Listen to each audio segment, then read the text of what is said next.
பரமதத்தனுக்கு இருந்த குழப்பத்தை சரி பண்றதுக்காக பரமதத்தன் அம்மையார்கிட்ட திரும்பவும் நீ போய் சிவன் கிட்ட பழத்தை கொடுக்க சொல்லி கேளு அப்படின்னு சொல்லி அனுப்புறாங்க. இவரும் அங்க நின்னு பாக்குறாரு. திரும்பவும் சிவபெருமான் அவளுக்கு ஒரு பழத்தை கொடுக்குறாங்க.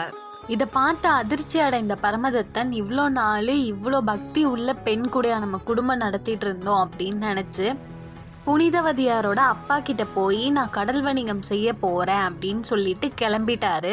புனிதவதியாரும் தன் கணவன் கடல் வணிகம் செய்யத்தான் போயிருக்காங்க அப்படின்னு நினைச்சு அவருக்காக ரொம்ப காத்துட்டு இருக்காங்க. ஒரு நாள் புனிதவதியோட சொந்தக்காரவங்க ஒருத்தவங்க பாண்டிய நாட்டுக்கு சென்ற போது அங்க பரமதத்தனை பார்த்ததா புனிதவதி கிட்ட சொல்றாங்க.